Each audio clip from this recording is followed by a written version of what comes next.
se retrouve aujourd'hui pour faire le point sur mes lectures du mois de mai. Et en ce mois-ci, on a une déception et majoritairement des bonnes lectures, voire des excellentes lectures qui ont frôlé le coup de cœur. Il y en a même beaucoup. Pas de coup de cœur au programme ce mois-ci, mais j'ai tellement eu que des bonnes lectures que franchement ça rattrape le truc. Vous allez voir que majoritairement c'est que des choses cool, donc je vais pouvoir déblatérer dessus. Je commence comme d'habitude avec les graphiques. Il y en a deux, ça va très vite, et ensuite on entame avec mon top du mois. Dans mes graphiques, j'ai lu le tome 4 de La Petite Faiseuse de Livres, donc la saison 1, et j'ai beaucoup aimé. Je trouve qu'il y a vraiment une avancée dans ce tome là au niveau de la construction du papier et au niveau des relations entre les personnages, surtout au niveau commercial. Donc j'ai beaucoup aimé ce tome. Celui que j'ai un peu moins apprécié, c'est Pat de Michel Assarasacorn et Nathan Fairbairn. Donc Gabi a une superbe idée que j'ai reçue de la part de Hachette Roman, enfin un roman graphique même. C'est pas tant l'histoire qui m'a dérangée, parce que clairement c'est une histoire toute douce, toute mignonne, où il y a trois copines qui veulent monter une entreprise pour promener des chiens puisqu'elles ne peuvent pas en avoir chez elles. Par contre, ce qui m'a grandement dérangé, c'est le langage et les choses qui sont amenées dans le récit, où je me dis, moi en tant que maîtresse, c'est pas le genre de roman que je voudrais mettre dans les mains de mes élèves. Je suis pas maman, donc je peux pas dire est-ce que c'est quelque chose que je mettrais dans les mains de mon enfant, parce que je n'ai pas ce recul là, je ne le suis pas moi-même. Purement professionnel, il y a tous les tics de langage des jeunes actuellement, et il y a toute une référence aux écrans et tout ça, et c'est forcément des choses dont j'ai pas envie de rajouter de la représentation dessus. Donc en tant que professionnel, je le donnerai pas. En tant que famille, je ne sais pas, puisque je ne suis pas concernée. Mais voilà, quand on a quasiment toutes les bulles, il y a un genre qui traîne. Bah, c'est pas forcément ce type de lecture que j'ai envie de recommander. Et puis il y a cette fascination autour des écrans que j'ai pas forcément envie de mettre en avant dans les lectures, même si je reconnais aisément qu'on peut plus facilement peut-être s'identifier aux personnages pour certains enfants. On entame donc le top du mois, et ce mois-ci j'ai lu 15 romans. Comme d'hab, on commence par celui qui m'a le moins convaincu à celui qui m'a le plus convaincu. On commence en 15e position avec la seule et unique grosse déception que j'ai eue ce mois-ci, c'est Cette lumière maudite de Amy Field, qui est le deuxième tome paru chez Rajo de ce don perfide. J'avais adoré le tome 1 qui avait été un énorme coup de cœur pour moi, et le tome 2, je me suis beaucoup ennuyée. Je trouve que le récit était davantage tourné vers le protagoniste masculin, alors que dans le premier tome on était surtout centré au niveau du protagoniste féminin, où il y avait vraiment un enjeu, où il y avait vraiment des sujets abordés qui étaient vraiment sympas, c'était très divertissant et tout ça. Le second tome, j'étais extrêmement déçue. Je trouve qu'il y a vraiment une différence d'envie de continuer cette lecture entre le tome 1 et le tome 2.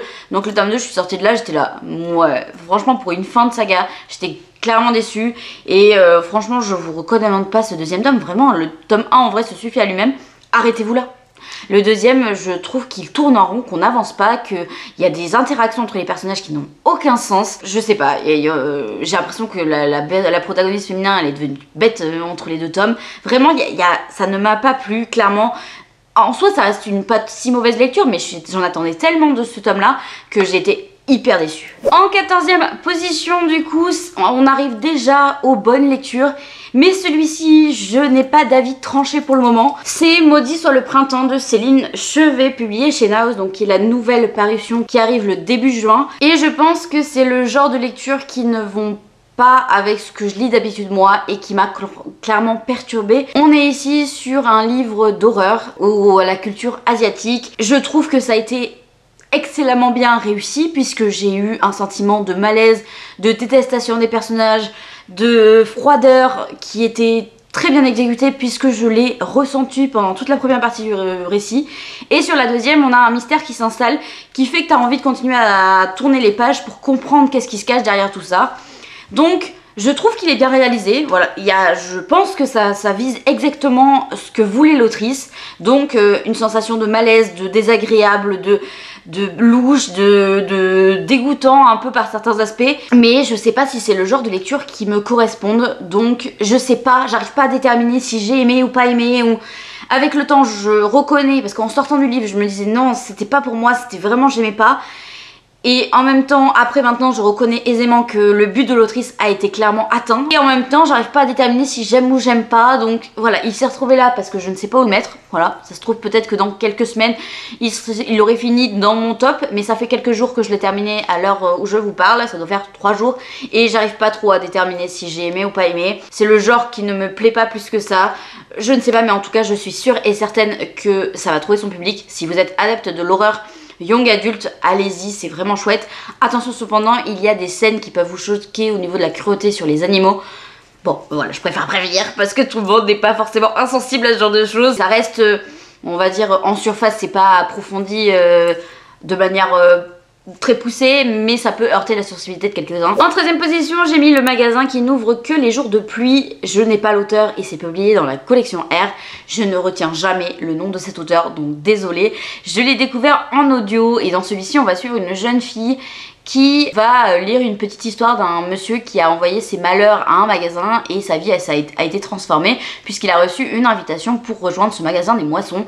Et donc notre protagoniste va faire exactement la même chose. J'ai beaucoup aimé cette histoire qui tire peut-être un petit peu vers la jeunesse, mais il y a quelques petits propos qui m'ont parfois un peu dérangé sur le physique des personnages. Je sais que c'est pas du tout la même culture entre chez nous et la culture asiatique, donc je sais que parfois il y a des propos qui sont normaux chez eux et qui heurtent un peu plus dans notre vision occidentale de la chose. J'ai eu un peu plus de mal sur certains passages, mais rien de choquant, enfin rien d'insurmontable. Et j'ai beaucoup aimé cette histoire où on rencontre du coup des personnages très attachants, hauts en couleur. Il y a une petite intrigue de fond qui nous fait suivre.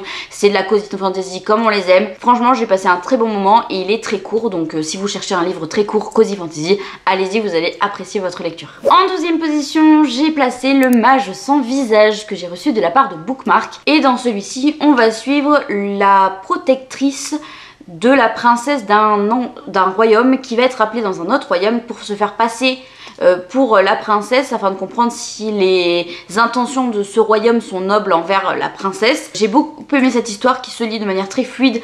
J'ai bien aimé tout le suspense qu'il y avait autour du mage et tout ça. Mais après je suis un peu en bémol. J'ai passé un bon moment globalement, mais on va dire qu'il n'y a rien de révolutionnaire. J'ai pas trouvé quelque chose de très différent de ce que je peux lire dans les romantici habituellement. Je lirai quand même la suite.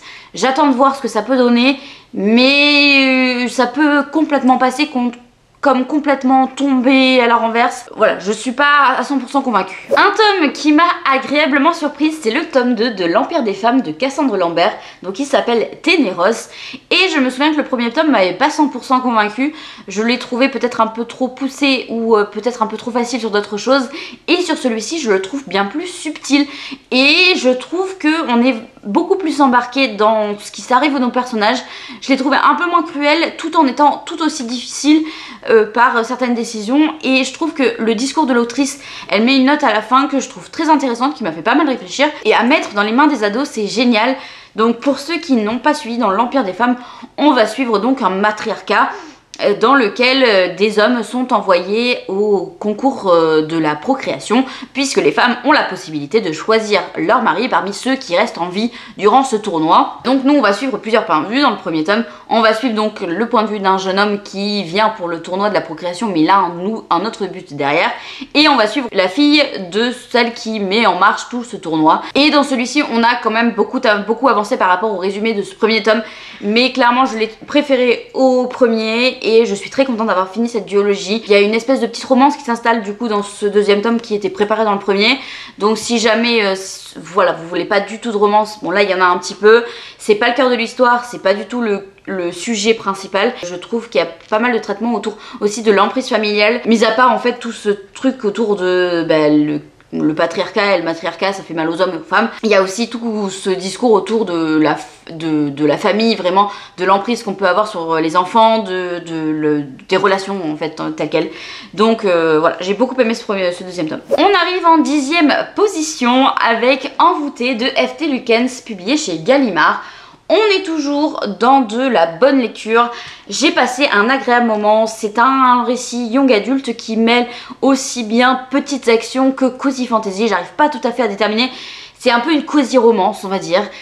Dans celui-ci, on va suivre donc deux personnages. On va suivre Rook qui n'a aucun pouvoir mais qui rêve de mettre un pied dans la magie et donc il va se retrouver d'une manière un peu bizarre au service de la plus grande mage de cet univers. Et en parallèle, on va suivre Sun qui lui a de la magie, qui lui est un peu aussi d'un autre mage. Et souvent, les deux mages se font affaire ensemble, donc Rook et Sun vont finir par se rencontrer. Ils sont rivaux à la base, c'est ce que nous dit le résumé. Bon, rivaux... bof, hein, ça dure pas très longtemps, mais j'ai beaucoup aimé l'enquête qu'il y a, j'ai beaucoup aimé les personnages, j'ai beaucoup aimé leur relation.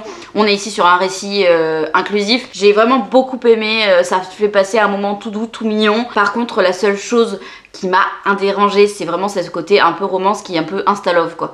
Enfin c'est vraiment, il y a une action qui est faite et tout de suite le point de vue du personnage change et vraiment c'est pas le genre de romance qui me plaît plus que ça puisque je trouve pas ça réaliste en fait. Comment tu peux être rivaux à ce point là et tout de suite changer de point de vue, je sais pas. C'est le seul bémol que je peux lui trouver mais sinon tout est hyper mignon, hyper cosy, hyper... d'où j'ai beaucoup aimé toute l'intrigue autour de la magie, les procès, tout ça, enfin voilà. C'est une très belle découverte, je connaissais pas cet auteur mais j'en lirai d'autres, c'est sûr. On continue en 9ème position avec une aussi très belle découverte, réussite, surprise. Vraiment j'en attendais pas tant et j'ai été complètement happée par cette histoire. C'est donc le Sceptre de Smertia, donc les royaumes de Zelmia, le tome 1 de Maëla Pietri, qui est une autrice française il me semble. Je n'en attendais rien et franchement j'ai été agréablement surprise.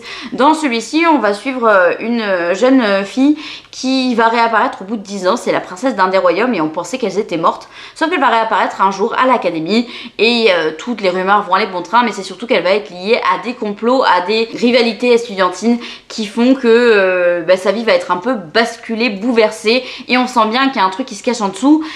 Et j'ai vraiment beaucoup aimé, il y a tout un secret qui est gardé par notre protagoniste principal que je trouve vraiment très sympa. Il y a une espèce de petite romance qui se crée entre deux personnages qui à la base n'avaient absolument rien pour l'autre et qui se détestaient. C'est un petit enemies to lovers on va dire. Mais j'ai vraiment aimé en fait tous les complots qu'il y avait, toutes les rivalités qu'il pouvait y avoir, tout le côté de l'enquête, puisqu'il y a un sceptre qui a disparu et que notre protagoniste va être accusé à tort de ce vol, même si le résumé en fait un truc principal, enfin fait cette accusation à tort d'un sujet principal, au final en 3 pages c'est résolu, hein. Donc c'est pas franchement pour ça qu'il faut le lire, mais il y a toutes les enquêtes de savoir qui est-ce qui a fait disparaître cet artefact qui est extrêmement puissante. Il y a beaucoup de niveaux d'intrigue en fait que j'ai beaucoup aimé. Donc je trouve que c'est un young adulte qui est assez riche. Il est pas très long, il fait 350 pages. Mais il se lit tout seul et je vous invite à le découvrir, c'était une très bonne découverte. En 8ème position, j'ai lu le tome 2 de Firebound de Sarah El Harifi, donc à savoir Cursebound. Il est sorti le premier tome chez De Saxus courant du mois de mai et je vois des avis fleurir de un peu partout. J'avais adoré le premier tome, j'avais passé vraiment un excellent moment. Ce tome 2 est un petit peu en dessous selon moi puisque Yeran bat beaucoup gonflé.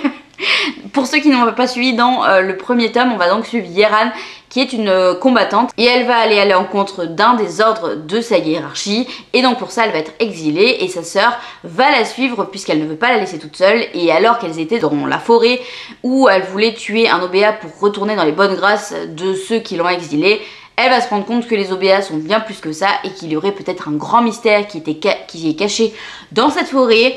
J'avais vraiment beaucoup aimé et dans ce tome là je trouve que le point fort, mis à part Yeran qui m'a beaucoup gonflé, le point fort c'est vraiment sa sœur que je trouve vraiment géniale. J'aime vraiment tous les personnages mais il y a aussi ce petit mystère qui est installé puisqu'il y a un nouveau point de vue qui est introduit dans celui-ci où on se dit mais qu'est-ce qu'il fait là celui-là, on comprend pas la majorité du bouquin, pourquoi on suit lui. Quel est son but, pourquoi, voilà tout simplement pourquoi. Et quand la révélation explose, j'étais super contente. Je l'avais un tout petit peu vu venir vers le milieu du récit, mais franchement elle a réussi à garder le mystère super longtemps et j'ai trouvé ça super intéressant. J'ai vraiment passé un bon moment, mais pas à la hauteur du premier quand même. J'ai hâte de lire le 3e et dernier tome pour avoir la fin de cette saga. Dernière très bonne lecture et on est ici sur La Bonne Fée de Jen Kalonita, donc publié chez Hachette Heroes que j'ai reçu de la part de cette maison d'édition. Je l'attendais avec grande impatience puisque ici nous sommes sur la jeunesse de La Bonne Fée, comment est-ce que La Bonne Fée est arrivée à devenir la bonne fée. Donc on va suivre en fait une jeune fille, Lénore, qui a 16 ans et qui s'occupe de 2 enfants et on va comprendre comment elle passe de cette jeune fille qui s'occupe de 2 enfants à sa place de marraine la bonne fée et j'ai vraiment trop aimé. J'ai passé un super bon moment parce que j'avais pas fait moi de plan sur la comète pour savoir comment est-ce qu'elle en était arrivée là, je m'étais jamais vraiment posé la question et je trouve que le choix qui a été fait par l'autrice pour raconter cette histoire, elle était vraiment excellent. On a ici dans une académie du coup avec des pouvoirs, on a une héroïne un peu gauche et toute une notion du temps et des vœux accordés aux humains. J'ai vraiment trop aimé cette histoire, franchement ça a été un côté enchanteur et j'ai très hâte de lire les autres tomes du coup parce que ça va devenir une série qui sera donc sur les enchanteurs, donc tous les membres qui ont la magie, donc sur les genèses de ces personnes là qui sont souvent reléguées au second plan dans les Disney et pour ce premier tome j'étais vraiment agréablement surprise, j'ai passé un très bon moment. À partir d'ici on est sur des excellentes lectures, voire qui ont frôlé le coup de cœur tellement j'ai passé un agréable moment. On commence donc avec Noblesse oblige de Maïwenn Alix dont j'avais entendu parler partout cette dernière année, un an et demi je dirais maintenant. Je n'en attendais rien, je savais qu'il fallait pas se fier aux premières pages et qu'on risquait d'être surpris. Et effectivement, c'est beaucoup plus trash que ce que je pensais. Pour ceux qui ne savent pas, dans cette histoire, on va donc suivre une jeune fille qui va être prise au service des démocrates pour entrer à l'intérieur de Noblesse oblige, qui est une série d'émissions de télé-réalité où les femmes du petit peuple sont formées afin de devenir les épouses des nobles. Bon, déjà ça pose question hein, sur plein de choses, mais alors franchement je m'attendais tellement pas à ce que ce soit aussi trash et je m'attendais tellement pas à ce retournement de situation là. Ça commence comme un truc vraiment young adulte, limite jeunesse. Et puis alors tu te prends des trucs dans la tête. Oh, je m'attendais pas. Vraiment, je pense que du pourcentage 60 à la fin, je ne pouvais pas lâcher mon livre. Tellement il y avait des rebondissements sur rebondissements, des trucs auxquels je m'attendais tellement pas au vu du début du récit. Je m'attendais tellement à un truc où ça finisse un peu mièvre et tout. Mais non, non. On est sur une uchronie ici où le roi n'est pas mort. On comprend tout l'enjeu et je trouve que c'est hyper bien manié parce que tu t'attends tellement pas à ce que ça termine comme ça. Par contre du coup attention, il y a des trigger warnings au niveau de la violence physique mais aussi au niveau des V. Franchement je m'attendais pas, en fait je m'attendais pas du tout à lire ce genre de choses dans ce livre là, ce qui fait que j'ai totalement enchaîné avec le deuxième tome. Je suis actuellement en train de lire le deuxième tome et j'aurais comme ça clôturé la duologie. Hyper agréablement surprise, c'est vraiment quelque chose que je n'avais encore jamais lu où c'était poussé à ce point là tout en étant du young adulte, parce qu'en fait en soi on n'a pas vraiment la description de ces scènes de violence, mais t'as tellement de mentions que tu sais, tu peux te représenter ce qu'il y a derrière. Et j'ai trouvé ça absolument atroce. Et le traitement de la femme dans ces deux ouvrages, c'est monstrueux. Enfin vraiment, c'est comme si t'étais dans le monde d'Hollywood d'aujourd'hui avec toutes les crasses et tous les trucs cachés qu'il y a derrière. Mais là, version royauté, j'étais vraiment agréablement surprise, j'ai passé un excellent moment et je me suis complètement laissée embarquer par l'histoire. C'est hyper rare que j'enchaîne les tomes d'une même saga. Souvent en général je me fais une pause pour éviter de saturer et là j'avais trop besoin d'avoir la suite. Ça s'est terminé d'une manière où j'avais besoin de savoir ce qui allait arriver à notre personnage principal. Franchement allez-y si vous l'avez pas essayé, que vous n'êtes pas sensible à tout ce qui est violence etc dans les livres, allez-y, c'est génial. M'attendez pas à ça. Un autre livre auquel je ne m'attendais pas à aimer autant, c'est La balade funèbre de Art et Mercy de Megan Baden chez Milady. On part ici donc sur une espèce de romantécie, enfin une romance, une cosy romance, cosy fantasy, je sais pas trop comment le catégoriser tellement il est un petit peu étrange et loufoque. Dans celui-ci on va suivre donc deux personnages. On va suivre donc Art qui est un ranger et qui doit tuer les acharnés, et à côté de ça nous allons suivre Mercy qui est croque-mort. Voilà, donc déjà ça pose les bases, c'est vraiment pas le genre de truc que tu vois habituellement, mais c'est surtout que on commence le récit avec du coup une alternance de point de vue, un coup avec Art, un coup avec Mercy, et c'est tellement loufoque, c'est tellement drôle, c'est tellement à côté de la plaque, c'est tellement entraînant, et surtout tu rentres tellement dans la psychologie de tes personnages, tu veux suivre et comprendre comment ils fonctionnent, et tu veux savoir ce qu'ils pensent, et à la base ils se détestent tous les deux pour aucune raison, et il y a une espèce d'échange épistolaire qui se crée. Nous on sait très bien que les deux, en fait ils se parlent l'un à l'autre, mais eux ne sont pas au courant, et j'ai vraiment adoré. Je trouve que c'était super bien fait, j'ai trouvé la relation hyper mignonne, le développement, les idées qu'il y a autour, tout le traitement autour de la famille, de la solitude, des sujets en fait que n'importe qui pourrait vivre, et franchement je me suis laissée complètement happer. Je ne m'attendais pas à aimer autant cette histoire, franchement ça a frôlé le coup de cœur tellement j'étais embarquée avec nos personnages, tellement j'ai trouvé à côté de ce truc tellement loufoque que c'était tellement beau. Et il y avait des moments où c'était plein de poésie avec des sujets tellement sensibles qui étaient abordés. Enfin franchement j'ai vraiment passé un super bon moment. C'était doux, c'était mignon, c'était rigolo, c'était loufoque. Bref, allez me lire ça parce que franchement je comprends enfin l'engouement qu'il y a autour de cette saga. En quatrième position, j'ai mis Rewitched, donc de Lucy Jane Wood, publié chez Calix. Et pareil, j'ai passé un excellent moment qui a frôlé le coup de cœur. Ici, nous allons suivre Belle, qui est libraire, et à la veille de ses 30 ans, elle va recevoir une convocation de son coven afin de déterminer si elle peut garder ou non ses pouvoirs. Elle va donc être supportée par 3 personnes, sa mère qui est très optimiste, son mentor qui est un brin sociopathe, et son protecteur qui est très beau. Ici, la romance est assez anecdotique, on a l'impression qu'elle arrive comme un cheveu sous la soupe, mais elle n'a aucune valeur dans ce livre-là, c'est pas du tout le cœur du récit. Par contre, tout ce qui est autour de la confiance en soi, c'est un sujet qui est extrêmement bien traité, où tu commences avec une jeune fille qui n'a aucune confiance en elle et tu finis avec une pépite. Vraiment, j'ai été trop contente de son évolution. Mais surtout, moi, ce qui m'a marqué, c'est qu'il y a une relation intergénérationnelle qu'il y a dans ce livre-là que j'ai trouvé tellement, mais tellement belle. C'est vraiment le genre de relation qui me fait craquer dans un roman. Je trouve qu'il n'y en a pas assez. Et je trouve ça tellement beau, je sais pas, c'est magnifique. Et il y a une espèce d'intrigue qui est rajoutée par-dessus, auquel je m'attendais pas, qui fait que toute la fin du récit s'accélère. Du coup, tu contrebalances entre ces moments de tranche de vie et ce moment plein d'action où il y a plein de choses qui s'accélèrent et qui se précipitent et tu comprends pas comment on peut passer d'un truc aussi lent à un truc aussi effréné. J'ai passé un super bon moment, je vous le recommande, c'est un one shot et l'autrice est actuellement en train d'écrire un autre livre de cozy fantasy comme celui-ci qui va sortir je crois en juillet et franchement je vais le lire parce que c'était génial. J'ai vraiment adoré cette cozy fantasy. Si vous aimez les cozy fantasy, allez-y. On passe donc sur le podium de ce mois-ci et en 3ème position j'ai placé Les Silences de Mona de Nora Lake, publié chez Naos, qui était donc la lecture commune du début de mois de mai et c'était incroyable. On est ici donc sur une histoire où on va suivre Charlie qui va se faire interroger par un psychiatre afin de comprendre ce qui s'est passé au niveau de la mort suspecte d'une des lycéennes. Et donc nous on va suivre plus particulièrement Charlie qui va nous raconter toute son histoire où en fait elle a vécu le suicide de son frère. Elle arrive dans ce lycée dans un cursus littéraire. On sait dès la base que nous allons suivre la spirale infernale des relations toxiques, de la psychologie des personnages. Je trouve que c'est super bien fait, il faut lire ce livre.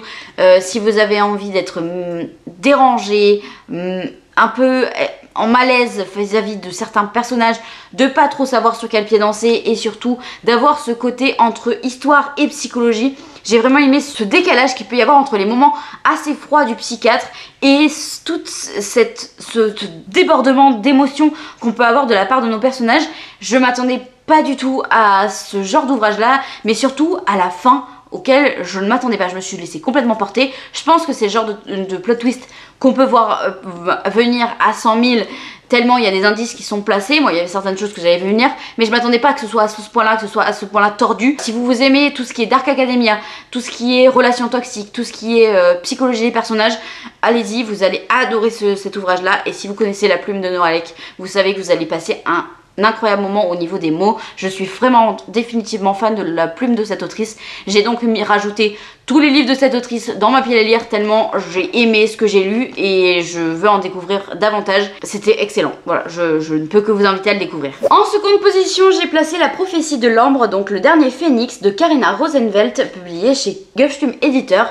Et ici, nous sommes sur l'histoire d'une jeune fille qui a vu toute sa famille être décimée et elle va se rendre au palais pour se mettre au service du prince. Et on est ici dans une histoire où le prince justement récupère le sceau impérial et avec elle il reçoit une malédiction qui promet que ce sera le dernier de sa lignée, qu'il a une lignée maudite. Les alternances de point de vue, la construction de l'univers, le système de magie, j'ai vraiment adoré. J'ai beaucoup aimé les personnages, j'ai beaucoup aimé les complots politiques, j'ai beaucoup aimé le rythme de l'histoire.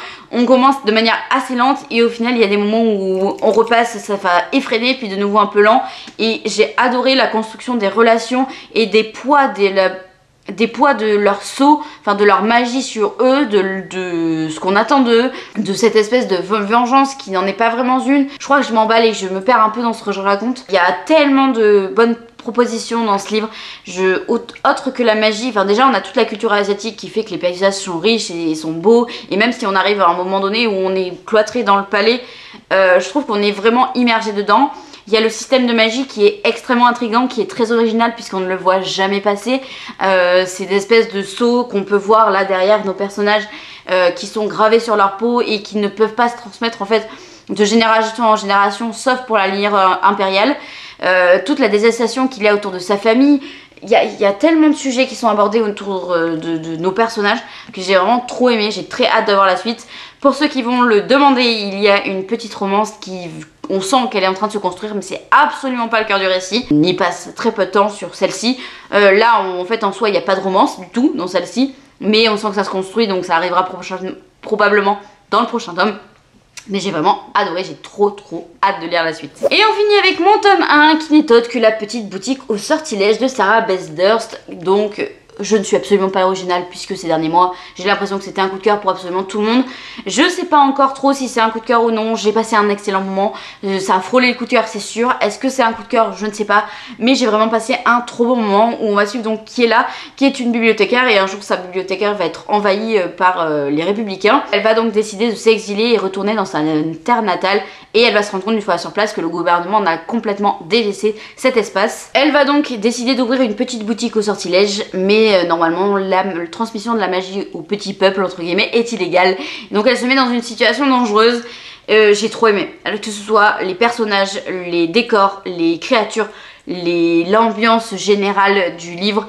J'ai adoré le fait aussi que Kiela soit de nature solitaire et qu'au début elle ne veuille pas parler à tout le monde et que petit à petit elle s'ouvre et elle se découvre tout le côté enchanteur que peuvent être parfois les relations humaines. J'ai aimé aussi la romance qui se développe ici. Nous avons une romance qui est quand même assez présente mais qui est extrêmement chou. Pas de scène explicite ici. Franchement c'était un bonbon, voilà, c'était un bonbon sur place avec les petites confitures. Vraiment j'avais vraiment l'impression d'être au printemps, au milieu des fleurs, dans cette petite chaumière, avec ces créatures magiques, avec ces personnages hauts en couleur, avec cette pression qui est mise autour des personnages et de ce qu'ils sont en train de mettre en place. J'ai passé un trop bon moment et j'ai vu que l'autrice avait écrit un livre dans le même univers où on parle de la créatrice de Kaz qui est la plante qui accompagne Kiela. J'adore d'ailleurs la dynamique entre Kiela et Kaz. Je sais pas, c'était trop chou. Bref, il avait tout pour lui. C'est la cozy fantasy dans toute sa splendeur. C'est vraiment pour moi, si on doit décrire le genre de cozy fantasy, ça, voilà, ça c'est la cozy fantasy. Au sommet de son art, vraiment il y a tout ce que tu peux entendre dans les définitions de cozy fantasy, il y est dedans. J'ai passé un super chouette moment. Adepte du genre, vous ne pouvez pas louper celui-là. Bref, on en a terminé là. Dites-moi quelle a été votre meilleure lecture de ce mois-ci et puis je vous souhaite une excellente semaine. Prenez soin de vous.